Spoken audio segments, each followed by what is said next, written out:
নমস্কাৰ, আজি হৈছে 14 আগষ্ট বৃহস্পতিবাৰ। এই মুহূৰ্তত সমগ্ৰ ৰাজ্যবাসীৰ বাবে আহি পৰিছে আজি ৰাতিপুৱাৰ বহুকেইটা ডাঙৰ খবৰ। এই মুহূৰ্তত জনাইছো আজিৰ প্ৰথমটো খবৰেই সমগ্ৰ ৰাজ্যবাসীৰ বাবে এটা ডাঙৰ খবৰ, বিগ ব্ৰেকিং নিউজ। এইবাৰ বিজেপি চৰকাৰৰ বিৰুদ্ধে গৰজিল AJYCP। মুছলমানক বাদ দি অন্য ধৰ্মক কিয় দিব লাগে ভাৰতীয় নাগৰিকত্ব? হিন্দু মুছলমান সকলো বিদেশীকে বিতৰণ কৰক। AJYCPৰ প্ৰতিবাদত কপিল এতিয়া সমগ্ৰ ৰাজ্যই মুহূৰ্তৰ খবৰসমূহ দৰ্শকৰ বাবে জনাইছোঁ। মুছলমানক বাদ দি অন্য ধৰ্মক কিয় দিব ভাৰতীয় নাগৰিকত্ব? হিন্দু মুছলমান সকলো বিদেশীকে বিতৰণ কৰক। AJYCPৰ প্ৰতিবাদত কপিল এতিয়া উজনি অসম। ডিব্ৰুগড়ৰ চৌকিডিঙিত তীব্ৰ উত্তাল প্ৰতিবাদ আৰু অসমত আন্তঃৰাজ্যিক পাৰপত্ৰৰ ব্যৱস্থা প্ৰৱৰ্তন কৰাৰ দাবী জনাইছে এইবাৰ AJYCPৰ ফালৰ পৰা। আৰু অমুছলমান লোকৰ বিৰুদ্ধে গোচৰ প্ৰত্যাহাৰ কৰি নাগৰিকত্ব দিয়াৰ নিৰ্দেশনা বাতিল কৰাৰ দাবী জনোৱা হৈছে। সিদ্ধান্ত বাতিল নকৰা পৰ্যন্ত অব্যাহত থাকিব প্ৰতিবাদ। আৰু মুছলমানক বাদ দি অন্য ধৰ্মক কিয় দিব ভাৰতীয় নাগৰিকত্ব সেয়া প্ৰশ্ন কৰিছে চৰকাৰলৈ। হিন্দু মুছলমান সকলো বিদেশীকে বিতৰণ কৰিব লাগে। আৰু AJYCPৰ প্ৰতিবাদত কপিল এতিয়া উজনি অসম।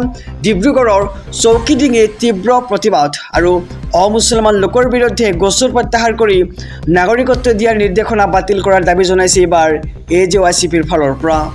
এই মুহূৰ্তত জনাইছোঁ আজিৰ দ্বিতীয় নম্বৰ খবৰটো, উচ্ছেদৰ ভয়। লখিমপুৰত বিজেপিত যোগদান শ শ মুছলমানৰ। উচ্ছেদৰ ভয়ত বিজেপিত যোগদান শ শ মুছলমানৰ। লখিমপুৰত ৩০ শতাধিক মুছলমানে যোগ দিলে বিজেপিত।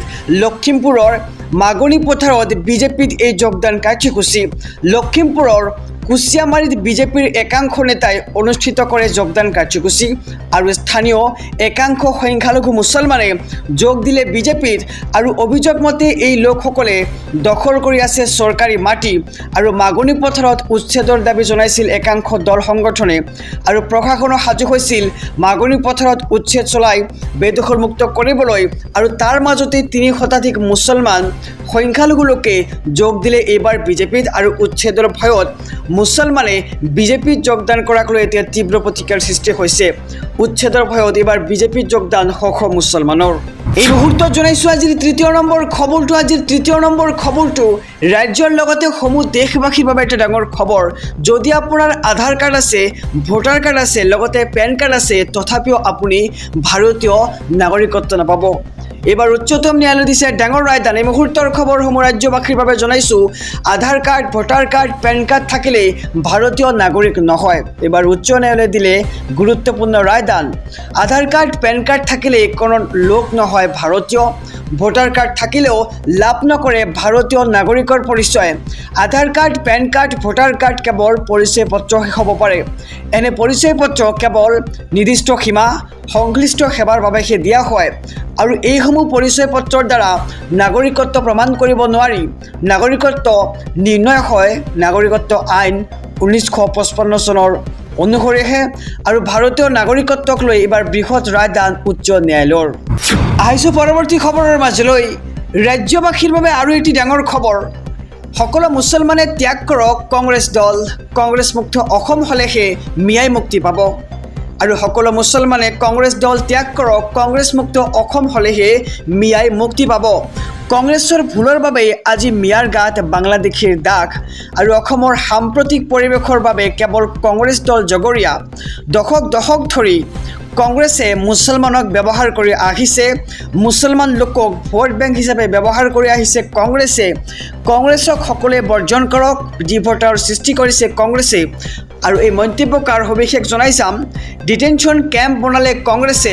ডিটেনশ্যন কেম্পৰ মূল নায়ক আছিল কংগ্ৰেছ। আৰু অসমৰ মুছলমান সংখ্যালঘু নহয়। কংগ্ৰেছ মুক্ত অসম হ'লেহে মিয়াৰ মুক্তি। আৰু অসমীয়াই পৰিত্ৰাণ পাব। মিয়াৰ আজন্ম শত্ৰু হৈছে কংগ্ৰেছ। আৰু IMDT আইন মুছলমানৰ ৰক্ষা কৱচ বুলি কৈ ভয় দেখুৱাই আহিছিল কংগ্ৰেছে। আৰু আনৰ পিছে পিছে ঘূৰি ফুৰাতকৈ নিজৰ ভৰিত থিয় দিব লাগিছিল মুছলমানসকলে। কংগ্ৰেছক থকাসৰকা কৰি এইবাৰ মিয়া পৰিষদৰ সভাপতি আব্দুল বাটেনৰ এই বিস্ফোৰক মন্তব্য। আহিছোঁ পৰৱৰ্তী খবৰৰ মাজলৈ। ৰাজ্যৰ মুখ্যমন্ত্ৰী ডক্টৰ হিমন্ত বিশ্ব শৰ্মাৰ এক ডাঙৰ মন্তব্য। মুখ্যমন্ত্ৰী ডক্টৰ হিমন্ত বিশ্ব শৰ্মাই কৈছে যে BTRত VCDC চিষ্টেম নচলিব। VCDC বিলাক বৰালি মাছৰ দৰে। এই মুহূৰ্তৰ খবৰসমূহ ৰাজ্যবাসীৰ বাবে জনাই গৈছোঁ। BTRত আৰু নচলিব VCDC চিষ্টেম। VCDC বিলাক বৰালি মাছৰ দৰে। BTRত ঘৰ পাবৰ কাৰণেও VCDCক টকা দিব লাগে আৰু বৰালি মাছে যিদৰে সৰু সৰু মাছবোৰ খায় ঠিক তেনেদৰে VCDCয়েও আঁচনিবোৰৰ টকাবোৰ খাই পেলায়। গতিকে কোনো VCDCৰ চিষ্টেম নচলিব এতিয়াৰ পৰা। এই চিষ্টেমে খালী মানুহক দালাল বনায় আৰু প্ৰধানমন্ত্ৰীৰ ঘৰ বনোৱাৰ টকা ডাইৰেক্ট সোমাব হিতাধিকাৰীসকলৰ একাউণ্টত আৰু দুখীয়া মানুহে অৰুণোদয় পাব এতিয়া ডাইৰেক্ট আৰু লাখপতি বাইদেউৰ আঁচনিৰ টকা ডাইৰেক্ট সোমাব এতিয়া হিতাধিকাৰীৰ একাউণ্টত। আৰু আজি অসমত চাকৰিৰ নামত কোনেও এটকাও খাব নোৱাৰে। নিয়মত চাকৰি পাব লাগিব আৰু পুলিচত দৌৰিলেই চাকৰি পাব। এই মন্তব্য ৰাজ্যৰ মুখ্যমন্ত্ৰী ডক্টৰ হিমন্ত বিশ্ব শৰ্মাৰ। ৰাজ্যবাসীৰ বাবে এটা ডাঙৰ খবৰ, বিগ ব্ৰেকিং নিউজ। মুখ্যমন্ত্ৰী হিমন্ত বিশ্ব শৰ্মাৰ এক বিস্ফোৰক মন্তব্য। মুখ্যমন্ত্ৰীগৰাকীয়ে উল্লেখ কৰি কৈছে যে আমচুৰ প্ৰতিবাদত মানুহ হ'লেও স্তব্ধ নহয় উচ্ছেদ। উচ্ছেদ হৈছে আৰু উচ্ছেদ হৈয়ে থাকিব। হুলস্থুল কৰিলে দুটা উচ্ছেদ বেছিকৈহে হ'ব। মন্তব্য ৰাজ্যৰ মুখ্যমন্ত্ৰী ডক্টৰ হিমন্ত বিশ্ব শৰ্মাৰ। এই মুহূৰ্তৰ খবৰ জনাই যাম। ইয়াৰ আগতে যদিহে আপুনি চেনেলটোত নতুন তেন্তে চেনেলটো ছাবস্ক্ৰাইব কৰক আৰু যদিহে ভিডিঅ'খনত এতিয়ালৈকে লাইক কৰা নাই তেন্তে এটাকৈ লাইক কৰি দিয়ক। জনাইছোঁ খবৰ, আমচুৰ প্ৰতিবাদত মানুহ হ'লেও স্তব্ধ নহয় উচ্ছেদ। হুলস্থুল কৰিলে দুটা উচ্ছেদ বেছিকৈ শেষ হ'ব আৰু আমচুৱে যিমান বেছি আন্দোলন কৰিব উচ্ছেদ দুগুণে চলিব। আমি যিটো কৰিম বুলি কৈছোঁ সেয়া নিশ্চয় হ'ব। সংখ্যালঘু অধ্যুষিত এলেকাত হোৱা নাই উচ্ছেদ। মিয়া মুছলমানৰ অপৰাধহে হৈছে উচ্ছেদ। বনাঞ্চল যিসকলে বেদখল কৰিছিল সেইসকলৰ অপৰাধহে হৈছে উচ্ছেদ। যদি বড়ো মিচিং আছে তেওঁলোক প্ৰত্যাপোৱাৰ যোগ্য আৰু বনাঞ্চলত অজনজাতীয় লোক কিদৰে সোমাব পাৰিছে আৰু মিয়া মুছলমানৰ বাবে চৰত আমি মাটি দি থৈছোঁ। চৰত উচ্ছেদ কৰা নাই আৰু চৰৰ ভূমিত যোৱা নাই বড়ো, ৰাভা, মিচিং, অসমীয়া। ৰাজ্যৰ 50% ভূমি মিয়াসকলৰ বাবেই আছে আৰু তেওঁলোক চৰৰ পৰা কিয় আহিব বিচাৰিছে অসমীয়া এলেকালৈ? এতিয়া মুখ্যমন্ত্ৰীয়ে কৰিছে এক ডাঙৰ প্ৰশ্ন। এনেকৈ হ'লে অসমীয়া মানুহ ক'ত থাকিব? আৰু উচ্ছেদৰ বিৰুদ্ধে আমচুৰ প্ৰতিবাদক লৈ মুখ্যমন্ত্ৰীৰ এক কঠোৰ বাৰ্তা। আহিছোঁ পৰৱৰ্তী খবৰৰ মাজলৈ। এইবাৰ আছাদুদ্দিন ওৱাইচিৰ ভয়ংকৰ গৰ্জন। কেৱল ধৰ্মৰ ভিত্তিত আইন হাতত তুলি দেশৰ মুছলমানক অন্যায় কৰা হৈছে। মুছলমানৰ বিৰুদ্ধে দেশজুৰি বিষ বাষ্প বিয়পাইছে বিজেপিয়ে আৰু দৰগাহত সোমাই মুছলমানৰ ধৰ্মীয় আস্থাত আঘাত শুনা হৈছে। অসমৰ পৰা উত্তৰ প্ৰদেশলৈ সকলোতে মুছলমানক কেৱল টাৰ্গেট কৰা হৈছে। অসম, উত্তৰ প্ৰদেশত মুছলমানৰ বিৰুদ্ধে হোৱা একশ্যনক লৈ এইবাৰ সৰব হৈছে আছাদুদ্দিন ওৱাইচি। মুছলমানৰ ঐতিহাসিক ধৰ্মীয় স্থলত আক্ৰমণ কৰাত বিজেপিয়ে মুকলি সমৰ্থন জনাইছে। আইন হাতত তুলি মুছলমানৰ ওপৰত কৰা হৈছে অত্যাচাৰ।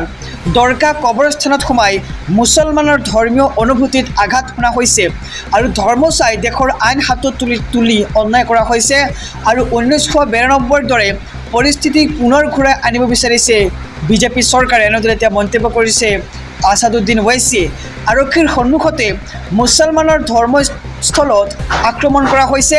মুছলমানৰ বিৰুদ্ধে দেশজুৰি বিষ বাষ্প বিয়পাইছে বিজেপিয়ে আৰু দৰগাহত সোমাই মুছলমানৰ ধৰ্মীয় স্থানত আঘাত শুনা হৈছে। অসমৰ পৰা উত্তৰ প্ৰদেশলৈ কেৱল সকলোতে মুছলমানক টাৰ্গেট কৰা হৈছে। এবাৰ গৰজি উঠিল আছাদুদ্দিন ওৱাইচি। সমগ্ৰ ৰাজ্যবাসীৰ বাবে এটা ডাঙৰ খবৰ, বিগ ব্ৰেকিং নিউজ। ডিভোটাৰৰ সকলো গোচৰ প্ৰত্যাহাৰৰ নিৰ্দেশ। কোন কোন সম্প্ৰদায়ে পাব ভাৰতীয় নাগৰিকত্ব? আহি গ'ল সম্পূৰ্ণ তালিকা। এই মুহূৰ্তৰ খবৰসমূহ দৰ্শকৰ বাবে জনাইছোঁ।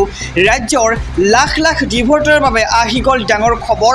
মুছলমানক বাদ দি কোন কোন ধৰ্মাৱলম্বীয়ে পাব ভাৰতীয় নাগৰিকত্ব? মুছলমানক বাদ দি শিখ, পাৰ্চী, জৈন, খ্ৰীষ্টান আৰু বৌদ্ধ ধৰ্মাৱলম্বীয়ে পাব ভাৰতীয় নাগৰিকত্ব। সুপ্ৰিম কোৰ্ট আৰু ভাৰত চৰকাৰৰ নিৰ্দেশত অসমৰ ডিভোটাৰৰ সমস্যা হ'ব শেষ। আফগানিস্তান, পাকিস্তান, বাংলাদেশৰ পৰা জীৱন আৰু ধৰ্ম ৰক্ষাৰ বাবে ভাৰতলৈ আহিছিল নিপীড়িত লোকসকল আৰু নিপীড়িত অমুছলমান লোকসকলৰ বিৰুদ্ধে ট্ৰিব্যুনেলত চলি থকা ডিভোটাৰ গোচৰ প্ৰত্যাহাৰৰ বাবে জিলা আয়ুক্তক নিৰ্দেশ দিয়া হৈছে ইতিমধ্যে।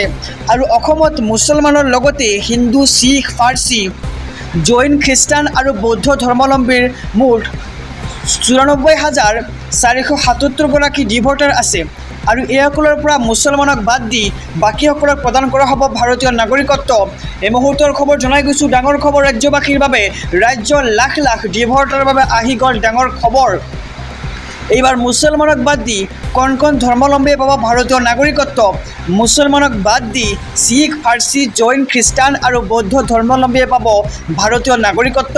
সুপ্ৰিম কোৰ্ট আৰু ভাৰত চৰকাৰৰ নিৰ্দেশত অসমত ডিভোটাৰৰ সমস্যা শেষ হ'ব।